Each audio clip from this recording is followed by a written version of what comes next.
first example. The following table lists molecular weights data for PP or polypropylene material. And we are asked to find the number average molecular weight, the weight average molecular weight, and the degree of polymerization. So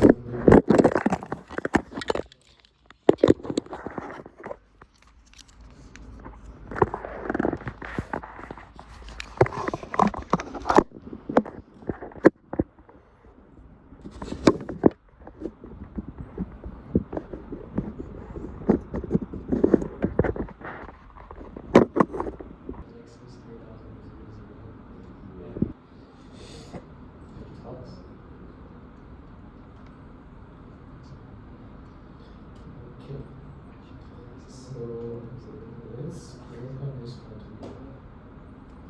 So first thing, the previous slide we just introduced the concept of molecular weight, and these are the formulas, right? So let's write it down here. This is the number average, which is sigma xi times n plus. What about the weight average? Sigma w times n pi. So we are given both the xi and wi in the table, but what does this m pi mean? So mi is, well, first of all, this I is showing the range. So I1 is showing the first range, which is this one, from 8,000 to 6,000. The second row is showing the second range, and so on. So, and mi is showing the mean molecular weight for a particular range. So m1 is showing the mean or the average molecular weight for the first range. The molecular range is like 8,000 to 16,000, so the average is going to be 12,000. So we can add mi column to it, and so it's going to be 12,000 for the first one, and the rest of them is obvious, right? So 16,000 to 24,000, the average is 20,000. What about the third row? Is 28,000. So you got the idea. What does mi mean? So now let's find the number average molecular weight. Number average molecular weight is the first one. If we want to break it down, the sigma means x1 times n1 plus x2 times n2, and etc. So I have to break it down here, but it's very clear. So what is x1? Is 0.05 times n1 is 12,000. Yes. Second x is 16 times 20,000. Yes. The last one. And if we add all these things together, the final answer is going to be 33,040 grams per gram.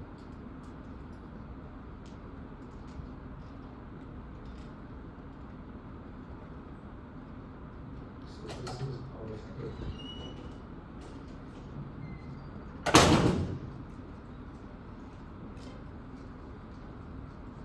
So any question about part A?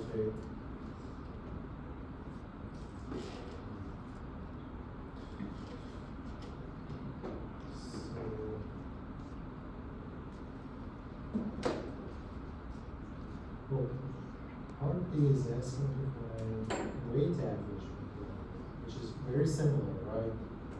So number average was sigma xi times xi, and the weight average, which is sigma instead of xi, we have w1, and the w1 which is given here in the table again. So the solution is very much similar. So instead of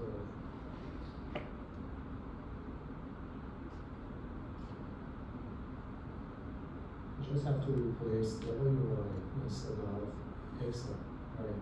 So the first one is going to be 0.02 times m1, which is 12,000, plus w2 is equal to 1, and m2 is 20,000.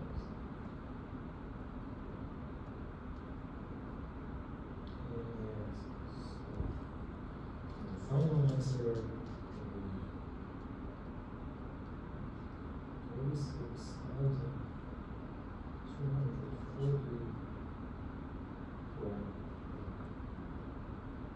Just note that always the weight average molecular weight is larger than number average. So parts A and B. What about part C? We need to find the degree of polymerization. What was the degree of polymerization? The number average molecular weight over m bar, which is showing average molecular weight of the repeating units. So we already found the number average molecular weight. What about the molecular weight of the repeating units? So this is the structure of the repeating units. To find its molecular weight, so we just need to add the molecular weight of each atom. So how many carbon atoms we have here? We have 3 carbon atoms. That's true. AC. Plus how many hydrogen atoms? 6. And these are the molecular weight of each atom. So basically it's like 3 times 12.01 plus 6 times the hydrogen 1.008. So then for this repeating unit, for this particular polymer, is 42.08 gram per mole.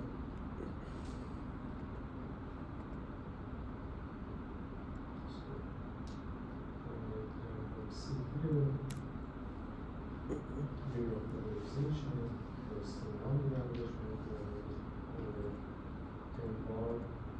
So in this case, we can't just show it with m because we just have only one repeating unit, so we don't need to average anything. And it's equal to 42,040.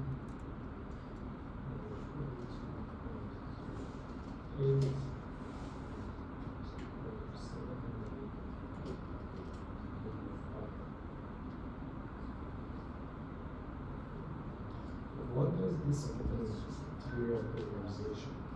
Degree of polymerization is showing average number of repeating units per chain. So in the polymer, you can have chains of different lengths.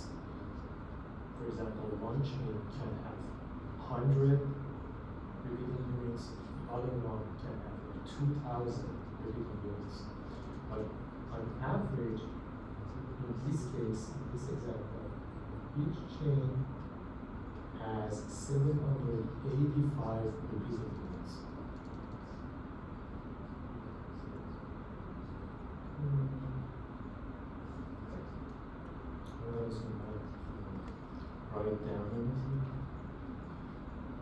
any question about this example? Yep.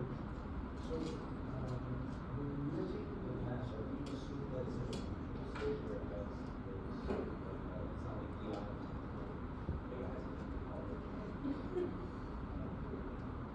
Yes. Otherwise, if it's the state that is not, it's not actually like organizing doesn't fit mass stuff because it takes out some closures from the judgments. But well, yeah, in this chapter we're not talking about this. It's just simple numbers.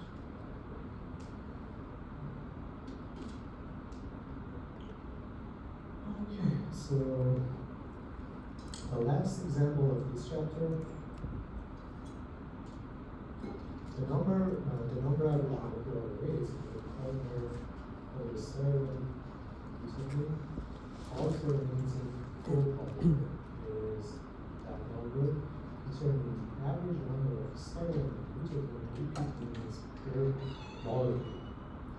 And well, again, we're dealing with molecular weights of atoms and the structure for those repeating units.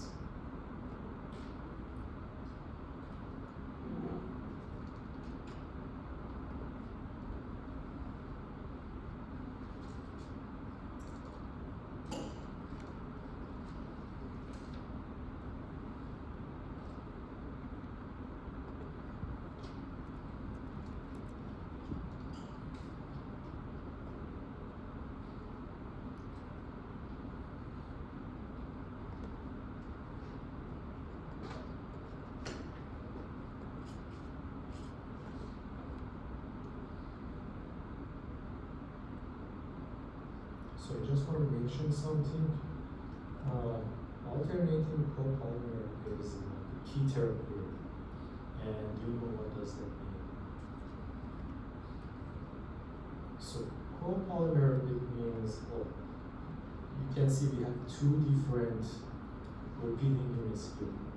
Well, in some cases we can have like several repeating units, but in that case, which we have like two repeating units, it's saying that it is alternating copolymer.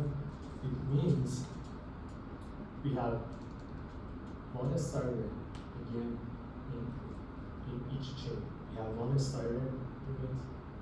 After that is butadiene unit. After that again is styrene, butadiene, styrene, butadiene.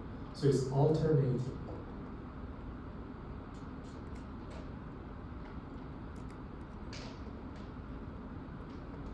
Does that make sense?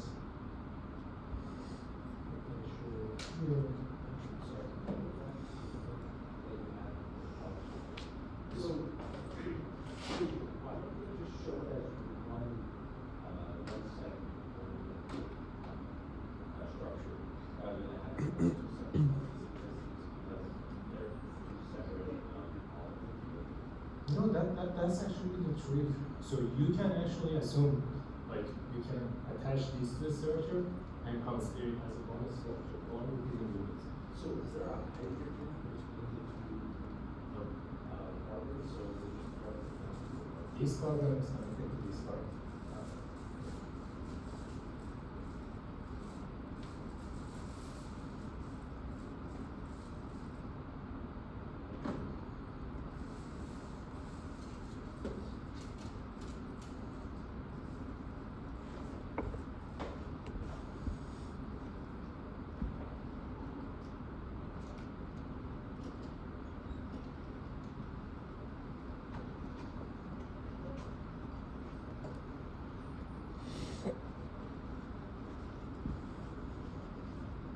Actually, the question is asking us to find the degree of polymerization, right?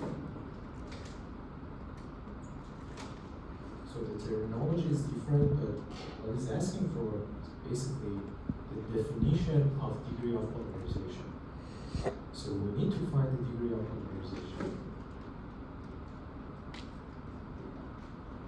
So in order to do that, we already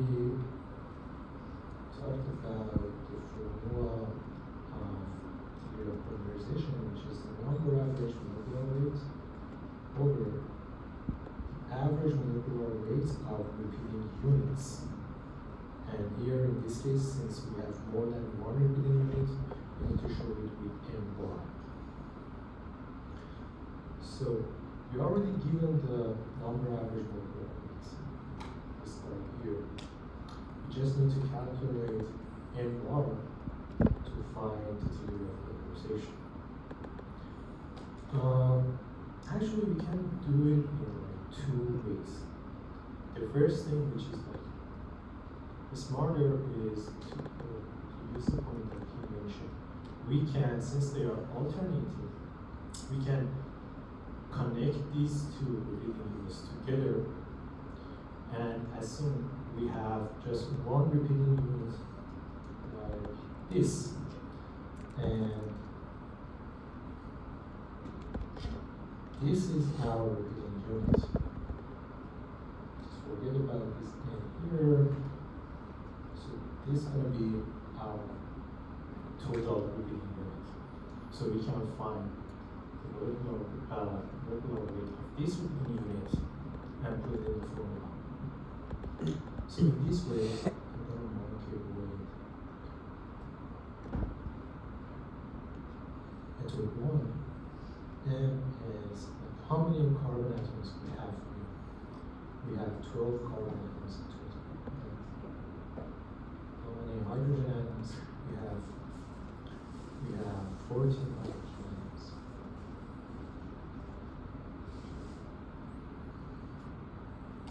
Which means our M is equal to 158 plus 23 grams. Now, if we plug in this number here,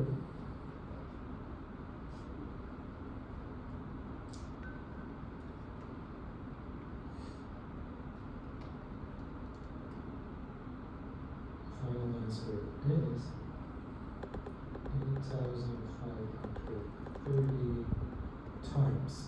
So this new repeating unit that we made is repeated 8,530 times on average in each chain, right? But the second method, which is like the standard method to find n bar. So n bar, we have the formula here. Mi is showing like the molecular weight of each repeating unit.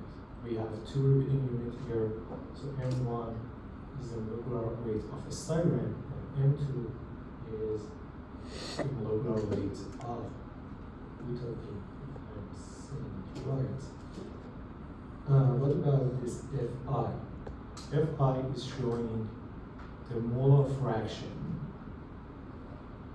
The molar fraction in this example, which is saying it is alternating copolymer, it means we have same amount of both repeating units.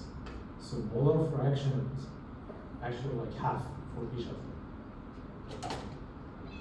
So in the second method, if we want to do it, we would like F styrene times M styrene plus F butadiene times N butadiene. And just said this is going to be half M styrene plus, again, this one is half, because we have the same amount of both repeating units in there. So you probably notice if we calculate this, we get something which is half of this, right? So in that case, 158 divided by 2 is like 79 something.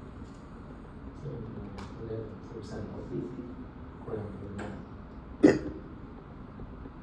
So finally, if we calculate the degree of polymerization here, we're going to end up with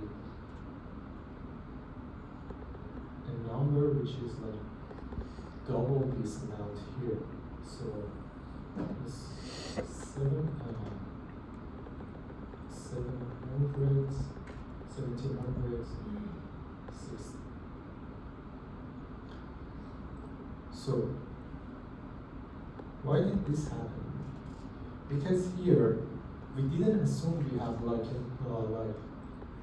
big repeating units, which is account for each repeating unit separately.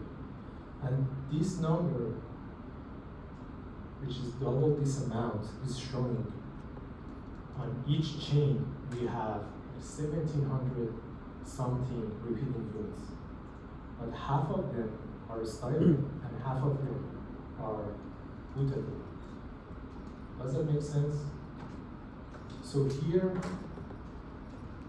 which we get like half of this, is because we assume like a box and we put these two repeating units together.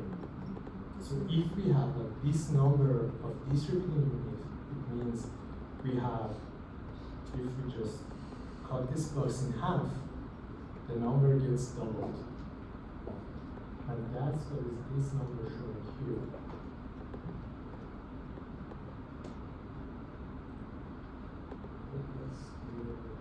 Any question? No? Okay. Okay, so we're done with chapter 14. And chapter 15.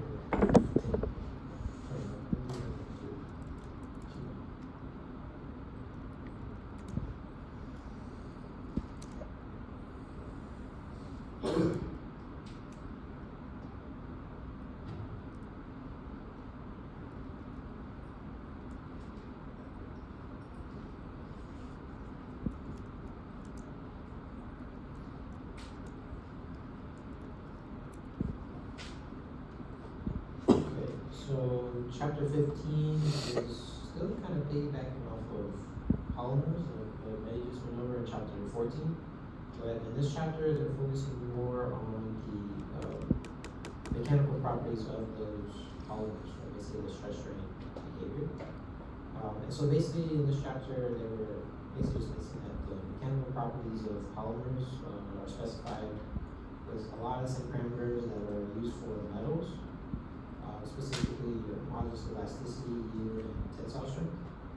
And they noted that for some polymers, the mechanical characteristics, like for example with the plastic, or this guy here in blue, is very similar to metals. They also mentioned that just mechanical characteristics of polymers in general, for the most part, are highly sensitive to the rate of deformation or the strain rate, temperature, and the chemical nature of the environment.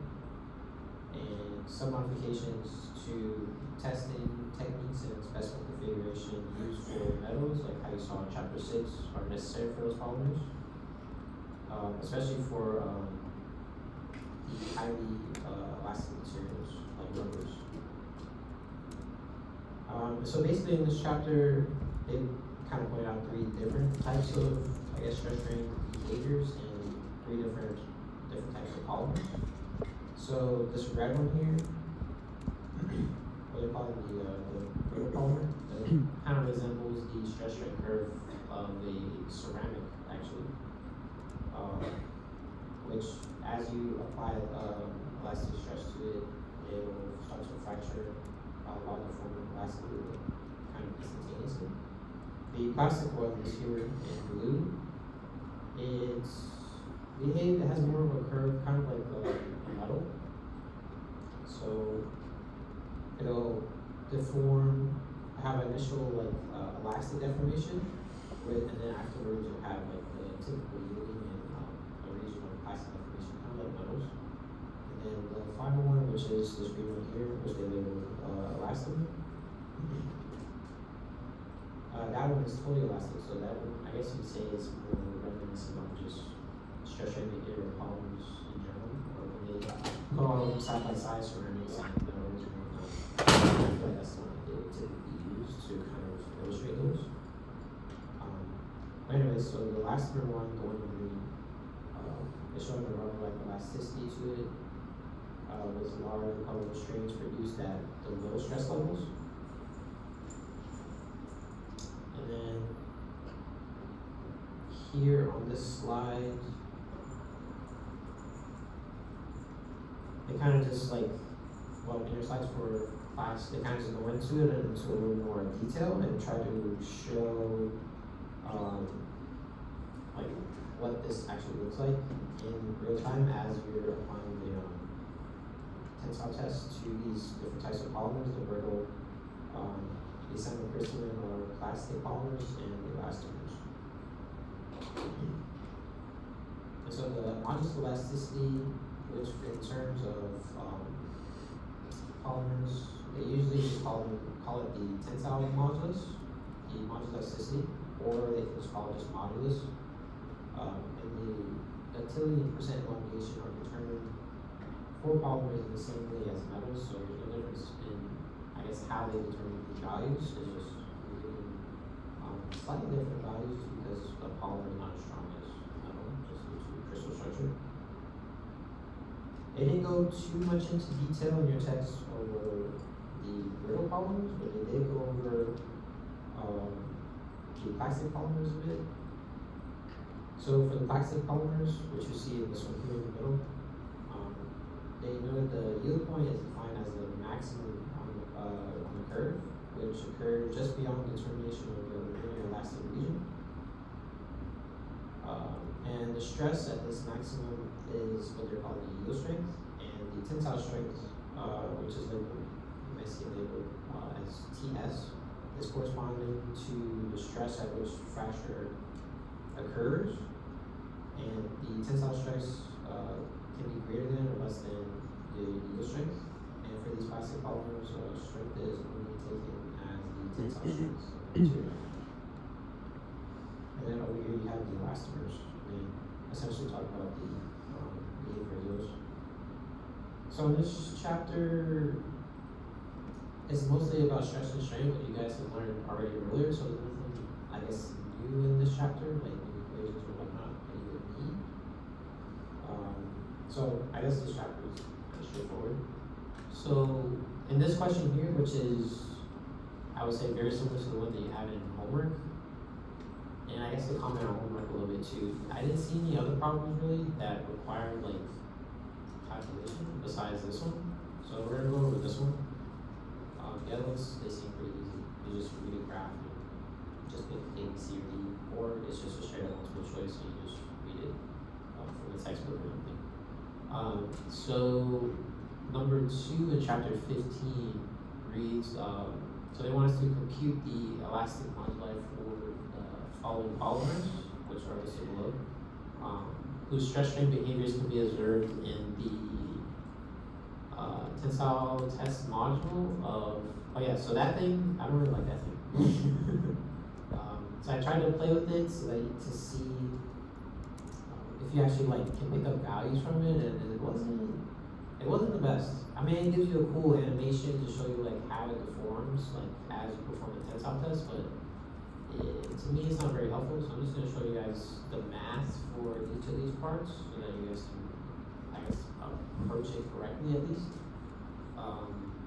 So basically they want you to like compare stress strain behaviors in that module thing to, I guess, what you actually calculate, and then they want you to compare the high density polyethylene, the nylon, and the phenol formaldehyde, or what they call bakelite, and compare that to values in the table that I have below, table 15.1, and see if those are the same value.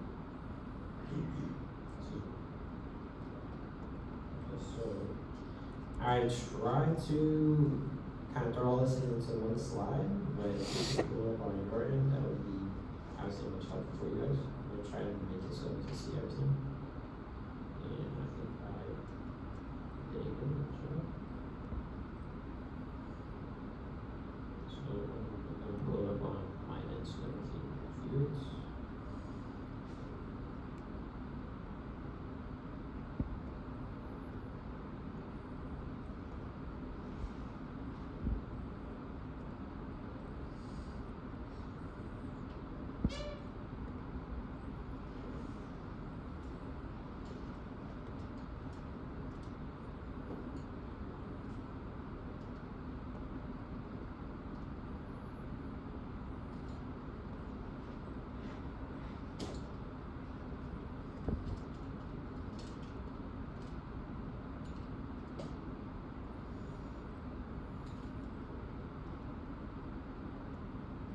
so the elastic modulus is the slope in the linear elastic region. So this is just good old Hooke's law, like I was before. So Hooke's law is just stress is equal to Young's modulus multiplied by epsilon. But in this case, we want to know what the Young's modulus is. So we're just going to adapt this formula so that we have the elastic modulus. And that should be our stress over our strain. And so knowing this, so essentially our Young's modulus is just, in the case of this problem, it's just the change in stress over the change in strain. And if we write that out, that's just sigma 2 minus sigma 1 over epsilon 2 minus epsilon 1. And so in this instance, for this problem, sigma 1 is going to be equal to 0 and not sigma 2, epsilon 1, sorry, is also going to be equal to 0 since all stress strain curves pass through that origin. So basically our starting points for our stress and our strain have to start at 0 just because on the stress strain curve plots, that's where they start. And determinations of sigma 2 and epsilon 2 are possible by moving, so in this part, you're supposed to consult with that tool or that thing that I mentioned to you. So this thing here. In your homework, there should be a hyperlink to it, but again, I don't really like that model too much. So essentially, you're supposed to interact with that and figure out where the Young's modulus is, which is just your stress over strain. Basically, where the linear, where that linear part of your stress strain curve starts to, I guess, change and become more plastic.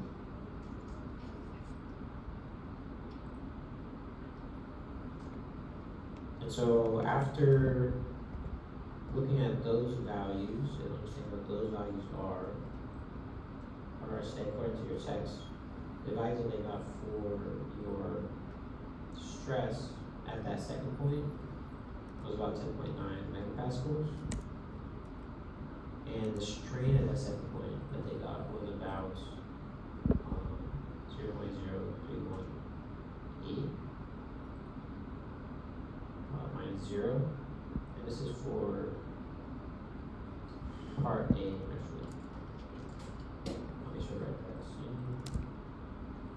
So if you do the math here, you have a Young's modulus of 343 megapascals. And if you want to, you convert that to gigapascals, and you should end up with 0.343 gigapascals. And so this is for part A, which is going over the high density polyethylene. Yes.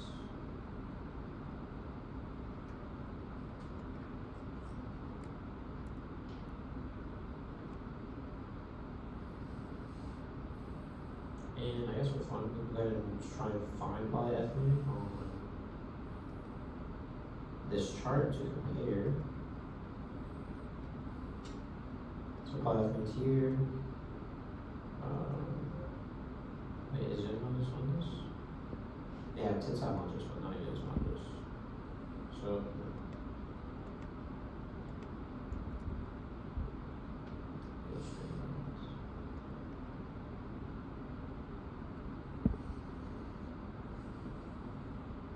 we'll come back to that. Let's go over these.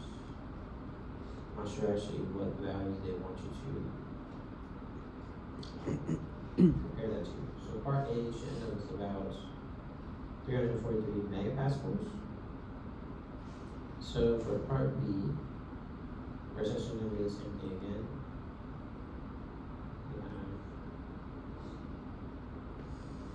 epsilon 2 minus sigma 1 over epsilon 2 minus epsilon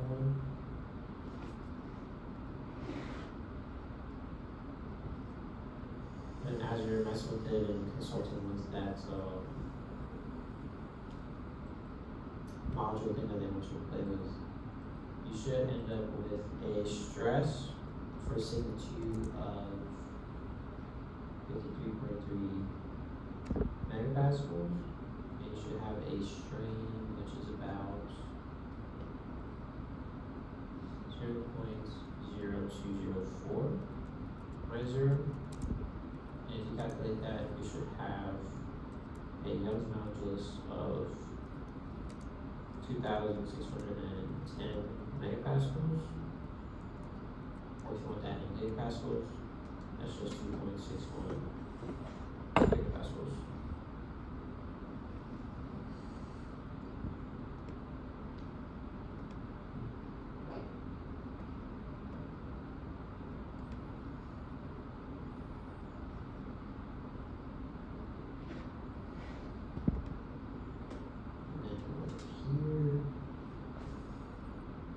Part C.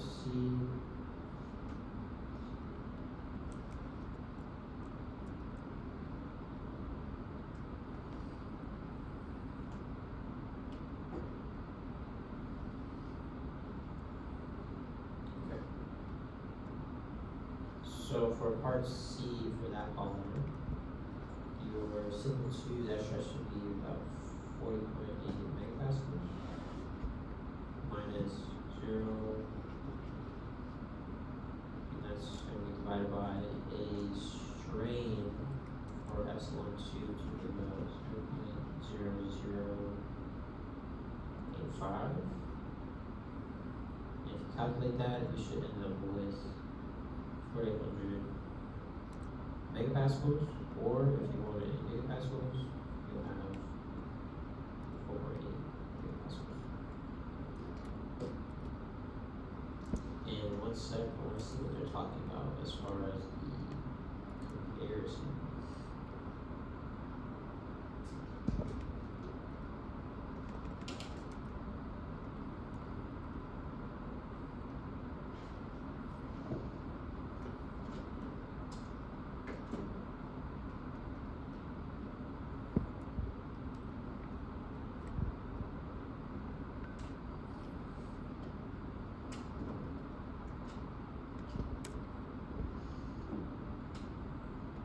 Okay, so yeah, so they're looking at tensile modules.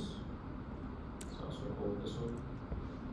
So for part A, the polyethylene, the high density polyethylene, our value was 343 megapascals or 0.343 gigapascals. And here in the table for the polyethylene, it's a little high. It's yes, it's in gigapascals, so like 1.6, 1.06 or 1.09 gigapascals. So we can see as we compare it, what we got from messing with the module and compared to the table, this value is a little bit higher. B is 9. Looking at the tensile modules again, it looks like it's about 1.58 to 3.8 gigapascals.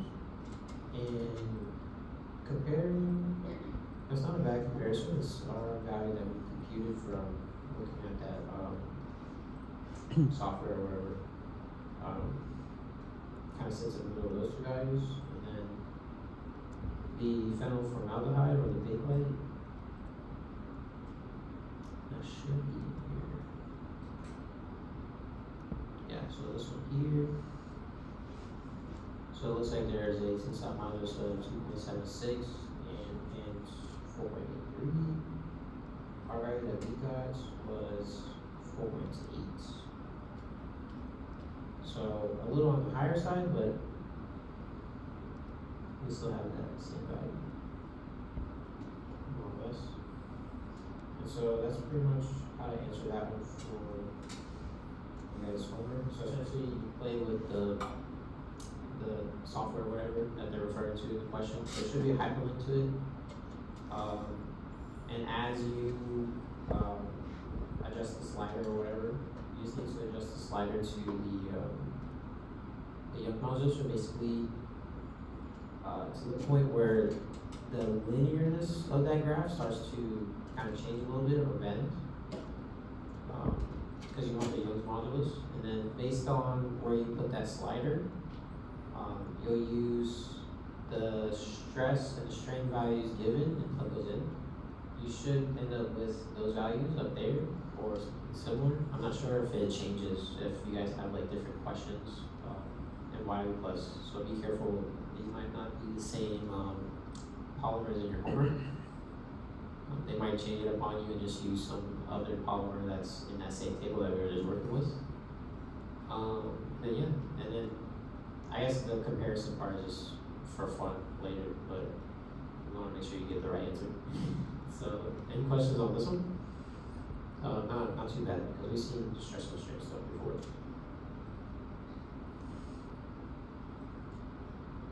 So this one, kind of doing this one, I guess you can say for fun, because this was the only question that that last one was the only one that was like from homework. This one's not from homework, but they did mention in your text that temperature also plays a factor, so I thought it would be nice to throw that in there. So, in this question here, so the question stating that from the stress strain data for the polymethyl methacrylate shown in this figure here, I didn't write down the figure number, but it's supposed to be this one here. They want you to figure out the modulus of elasticity and tensile strength at room temperature and compare those values to the table that's above 50.1. And so from figure 15.3, the elastic modulus is going to be that slope of the elastic linear region, which again is the same thing that's going to happen in the other question as well.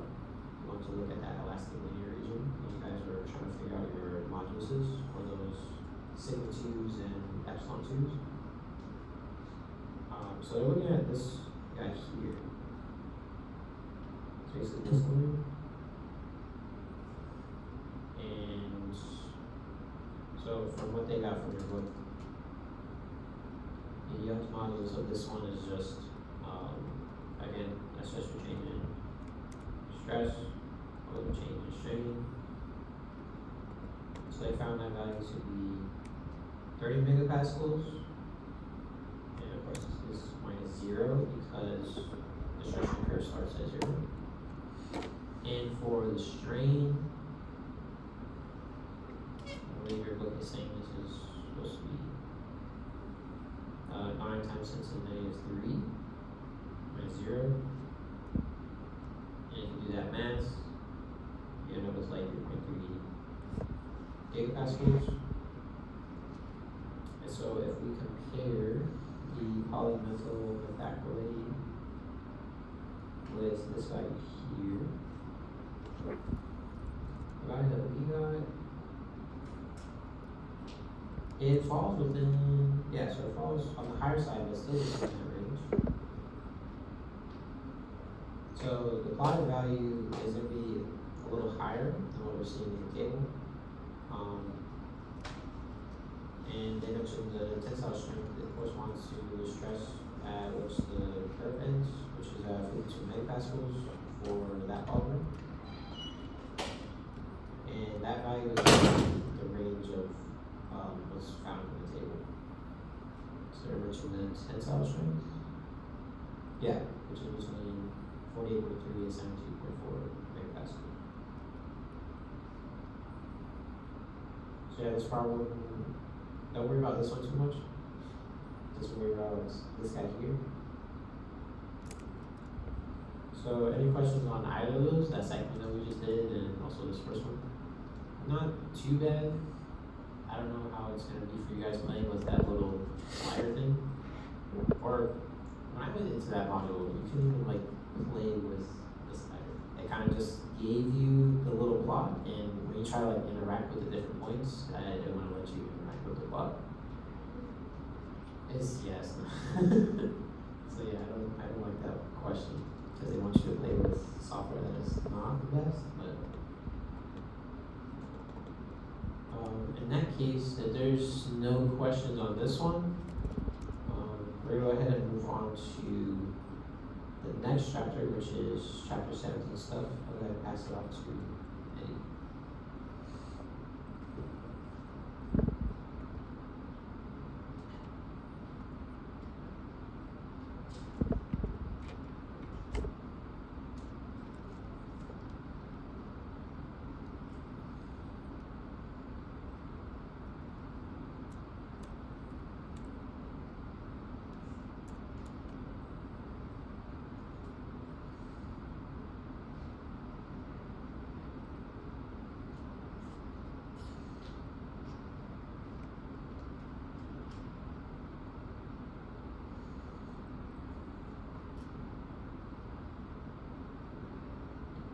Okay, so have you guys also covered chapter 16 or?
Okay, so first, cover this one, chapter 17. It's a very short chapter, and either today or next week we can talk about chapter 16. Well, chapter 17 is about corrosion. We're specifically interested in electrochemical corrosion of metals. That's like the main topic of this chapter. Well, electrochemical corrosion actually consists of two different reactions. One is oxidation and the other one is reduction. Just to simply describe it, oxidation is a reaction that generates electron. And the site that oxidation happens is anode. It's called anode. While the reduction is the reaction in which electrons get consumed, and the site reduction happens is called cathode. Well, you are all familiar with this example. If you put a metal in acid, it's going to get corroded, right? And for example, here we have like zinc in acidic solution. And in acid you have hydrogen ions, which is positive ions, hydrogen. And in our case, our metal, which is zinc, is going to get corroded like this. So you have like one part in which zinc atoms turn into zinc ion. And that's the oxidation reaction because we are making, or actually we are generating electrons, and in other parts those electrons react with these hydrogen atoms and make hydrogen gas, and that's where the reaction, the reduction reaction happens, and it's called cathode.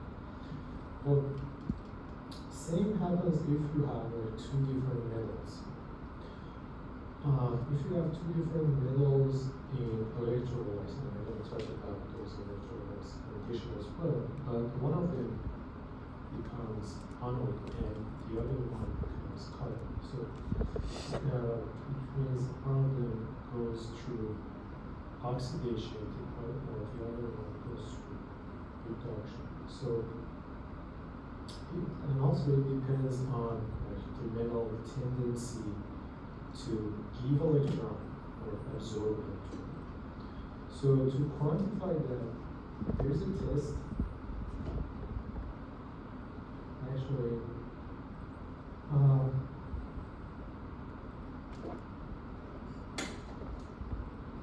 we have to set like a reference. That reference is platinum. Platinum is like inert metal. That's why we choose it as like the reference metal, and we classify other metals compared to that platinum. And the setup is similar. It's like this here. So you have platinum in hydrogen gas. Also, you have hydrogen ions with a concentration of 1 mole. So this diagram here is showing the molar concentration. So 1 molar concentration of hydrogen ions in the solution in which you have platinum. And the other side, and this is called like hydrogen, standard hydrogen electrode. This side. And the other side, you have like your metal, you want to quadratize, and in a solution in which you have 1 molar concentration of that metal ion. So that's the general setup for this experiment. And then you read the voltage here. Based on those voltage, based on these experiments, you get a table like this, and we call it EMF series.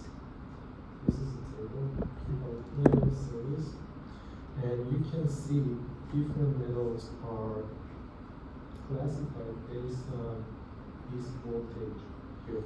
Some of them are positive, some of them are negative, actually most of them. But the main thing here is the metals that above. It's like topping the list. They tend to be more cathodic, which means they tend to absorb electron. And the metals are down here in the list. They are more anodic and tend to give electrons.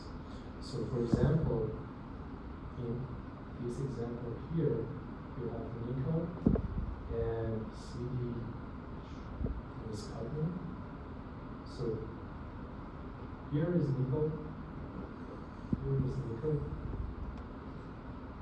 and here is cadmium. So cadmium or nickel is like above the cadmium in the list. It means this is going to be cathode, and reduction is going to happen here, and cadmium is going to be on, and it's going to get oxidized.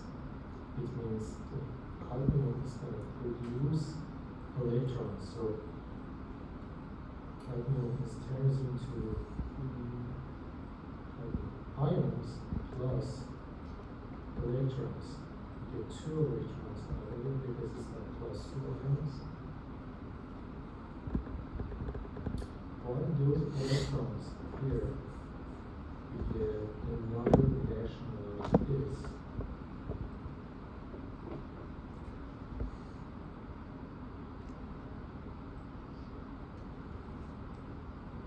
So basically it's just a basic reduction and oxidation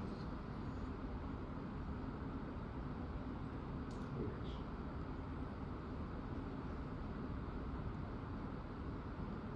Any question about electrochemical reaction in general?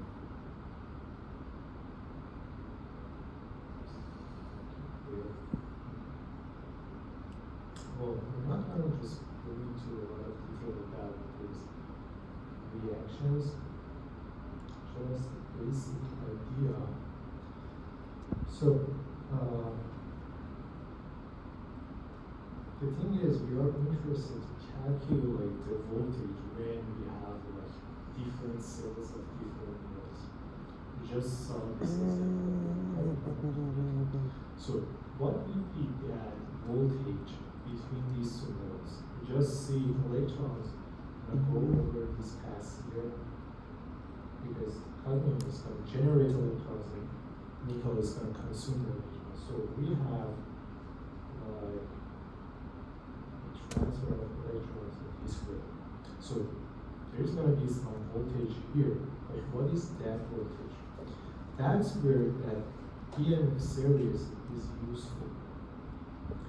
And how we calculate that is like, well, we go to the table, we read the voltage of the nickel and also the voltage of the copper, and we always subtract the voltage of the anode from the voltage of the cathode, and we end up with something positive. Well, if you do this in reverse order, you get minus 0.153. It means you just have to reverse the order. So we always end up with something positive. But that voltage, well, in addition to the metals we use, it also depends on other things, including the temperature plus the concentration of the ions in these electrolytes. So in the first example that we just saw here, when you read the values from the table, just plug in and get the total voltage. We have like a standard setup. And what is the standard setup? Where we have just 1 molar concentration of the ion of that the specific metal. So if we have cadmium, we have the cadmium ions, and here we have nickel, so we have like 1 molar concentration of nickel ion. If instead of nickel we had, for example, Fe or copper Cu, then it would be copper ion or Cu plus 2. So that's the standard electrolyte, the standard setup. When we have 1 molar concentration of the ion of our metal. But what if the concentration was different? Also the temperature is 25 degrees. What if the temperature was different and the concentration was different? What would be the voltage in that case? So we can expand this equation to the equation on the right side here, in which we again have this part, the voltage of the cathode minus the voltage of the ion, but we also have an extra part here, which is something like this. First we have a fraction, we have R is gas constant, T temperature in Kelvin, and number of electrons per unit of oxidation and reduction reaction. So here we can see we have +2 ion here and +2 ion here. So it means every time, so I just wrote down this equation here. So if only one reaction happens, it means one atom of cadmium becomes ion, then 2 electrons goes through this wire here and transfer into the nickel. So N for this case is 2, and the number of electrons per electrochemical reaction here is 2. It could be different, it could be 3 or 1 based on the metal that we have. So that's what N means, and what is F? F is Faraday constant. And there is also one more term in this equation, which is natural log of the concentration of our cathode over the concentration or the molar concentration of the So that's how we calculate the total voltage. Well,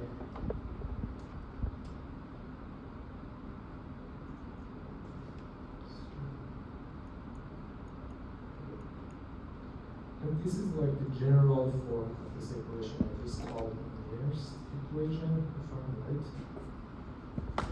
But to simplify, if it happens at the room temperature 25 degrees, we can simplify these constants together and write it down like this. Just remember, this natural light becomes just a little bit. So this is just to simplify, but you can also use this one as well, but it just involves a lot of calculations because you have to just plug in those constants. So it's a simplified version only for room temperature.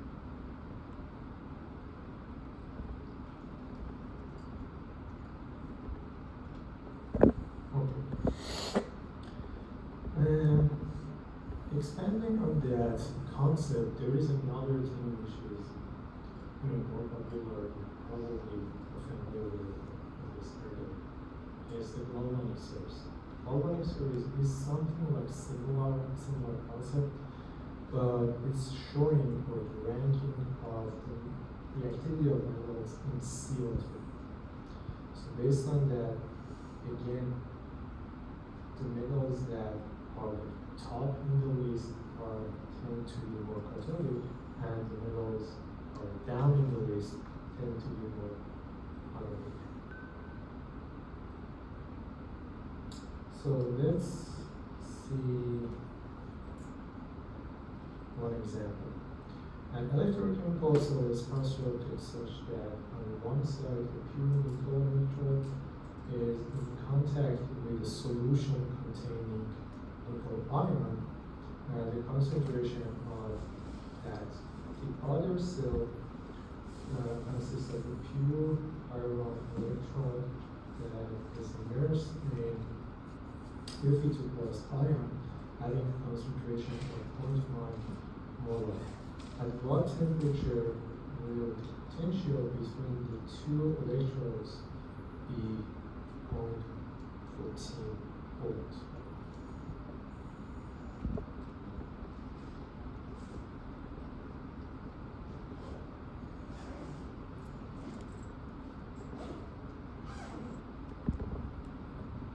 So the first step is to determine which one of these metals, nickel or Fe is going to be anode and the other which one is going to be cathode. So if you look at the table here, nickel is like above the iron in this EMF series, which means nickel is going to be our cathode and Fe is going to be our anode. So anode tends to generate generates the electron. So the reaction is going to be like this. This is the oxidation reaction.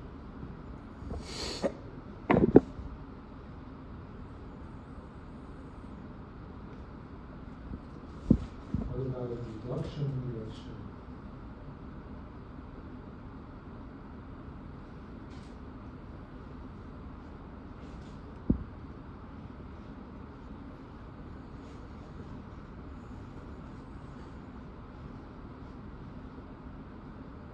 So, in general, we can show the total electrochemical reaction as this.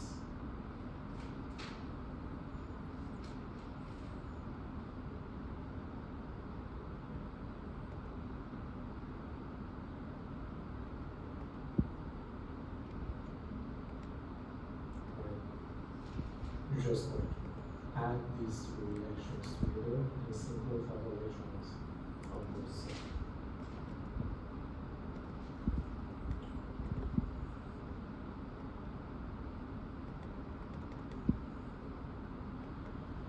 So, back to our question, we are interested to find the temperature in which we have a specific voltage. So, let's write down the voltage equation again. Delta is equal to, well, knowing that which metal is anode and which one is cathode, we can show it like this. Nickel is our anode. Minus the liquid metal, which is our anode. Minus RT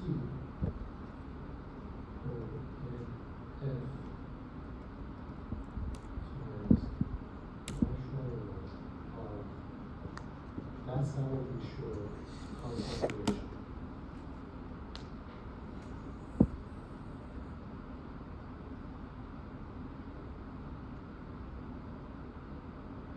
With like brackets.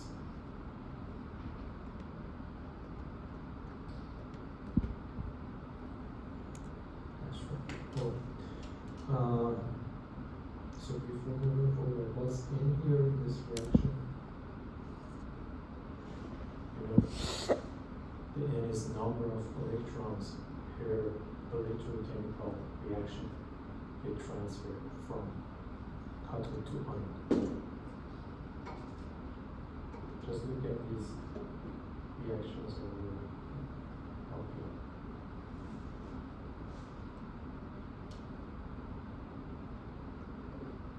And it's going to be 2, right? Because every time in each reaction, 2 electrons gets generated from the Fe, and 2 electrons get consumed in Ni, nickel, right? So N is equal to 2 here.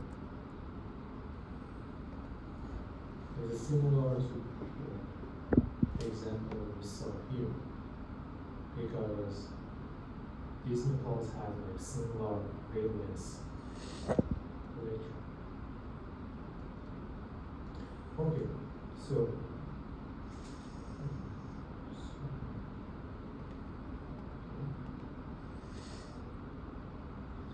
in this equation, we already have the concentration. The concentration, of course, so we know the voltage, we have it in the table here. We know the N and R and F are constants, and we are asked to find temperature. So you can just plug in each number to find the temperature, or you can beforehand just mess with the equation a little more to directly calculate the temperature like this.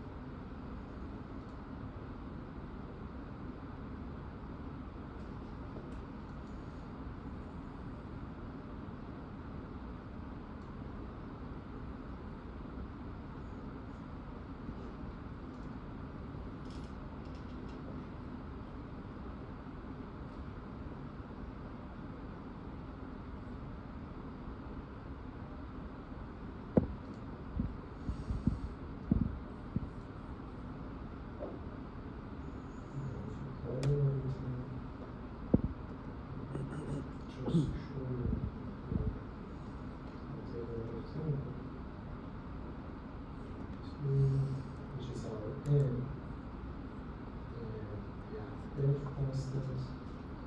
This is like the value of all these constants. The unit is 1 over gas constant. Kelvin times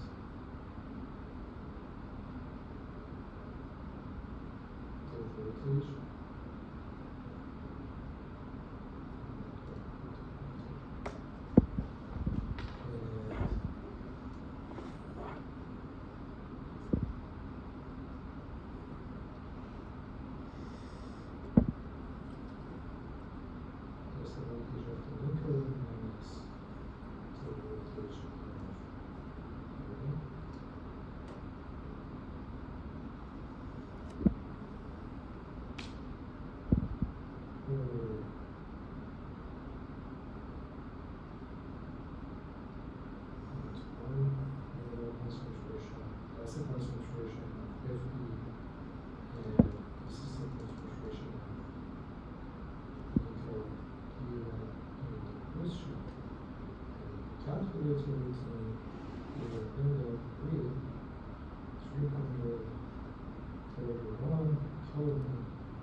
question?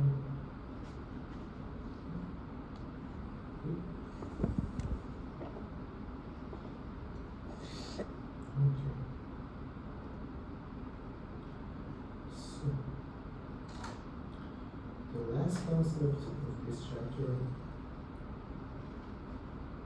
we're gonna review. It's actually not in your slides, in classes slides, you notice, but it's in the homework. That's why I'm just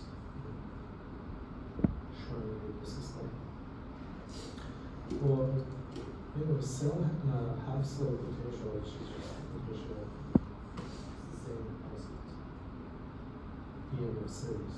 It's also called half cell potentials.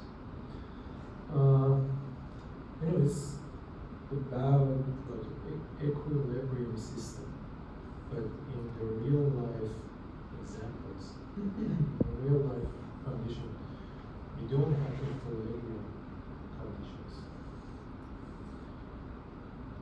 So to actually solve that, we are more interested, application-wise, we are more interested in corrosion rate rather than just the corrosion itself. And the corrosion rate is the rate of the material removal as a consequence of chemical action, or in our case, electrochemical action, is important parameter, and it is expressed as corrosion penetration rate. And it's kind of showing the thickness loss of the material per unit of time. We show it with CPR, and this is the formula. In this formula, W is showing the weight loss due to the corrosion after the exposure time T. So T is showing like the exposure time or the corrosion time. Rho is the density, A is the exposed area, and the K is just a constant. And the unit, the value of K depends on the unit of CPR. CPR can be expressed into two different units. One is units per year, MPY. In that case, K value is going to be 534. Weight is milligram, and time is hour. Density is gram per cubic centimeter. But the area is different. In mils, in MPY, area is expressed in inch square. The other way to show CPR is millimeter per year. In that case, area is, for area we use centimeter square, and the K value is going to be 87.6.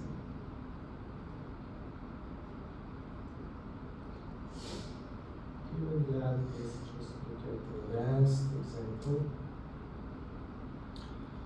A thick steel sheet of area 400 centimeters square is exposed to air near ocean. After 1 year period, it was found to experience a weight loss of 375 grams due to corrosion. To what rate of corrosion in both MPY and millimeter per year does this correspond? And we are given also the density of this thing. I'm going to zoom out a little bit so you can have access to those formula and the problem.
For the first case, NPY, we need to change it to inches squared. And finally, we have density, also time. The time is 1 year, and we have to change it into hour. So I'm gonna write down first for, let's say, CPR in millimeter per year.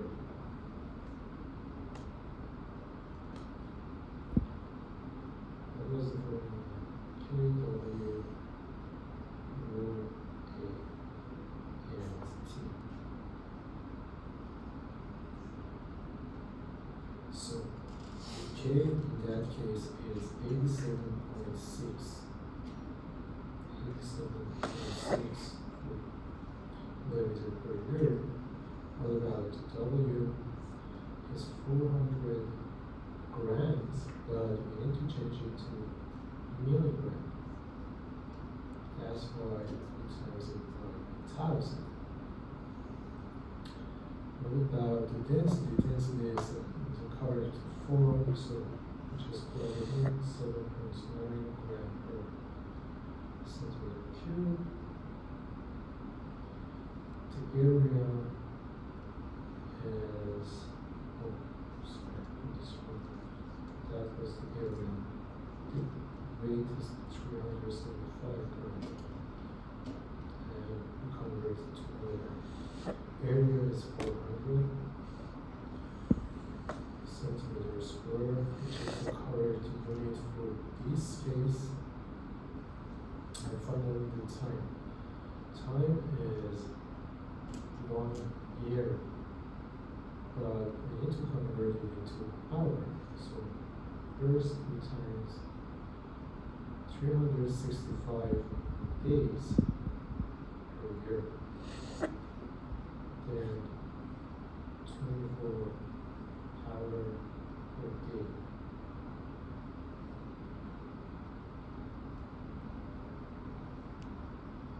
And if you calculate all of these, you get 1.2 millimeter per year. Now, let's calculate CPR in units per year. Again, the formula is the same, but units for some of the parameters are different as well as the values. So K here is 534. Weight is similar, we have to just convert grams into milligrams. Density again is similar, centimeter cube, but the area is different. We have 400 centimeter square, which we need to times, we need to convert it into inch. So we have 1 inch. Convert a centimeter square to inch.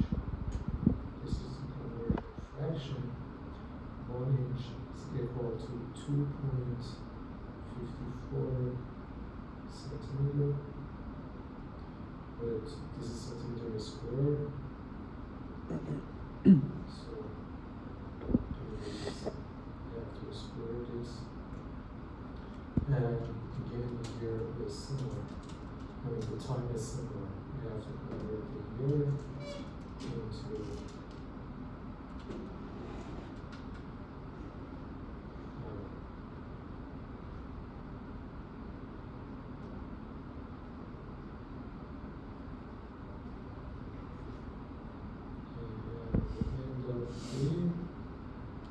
6.7 MPY.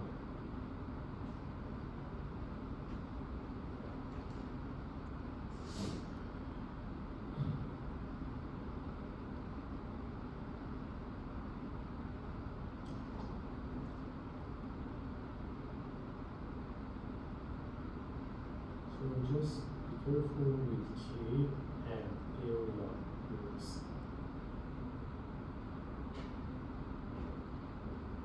Any question?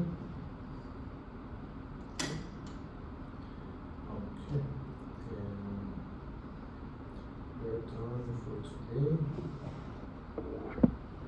Yeah, I guess that's it.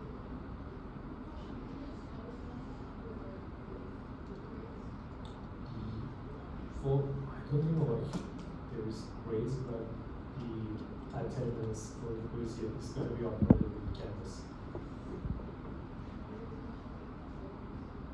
Yeah.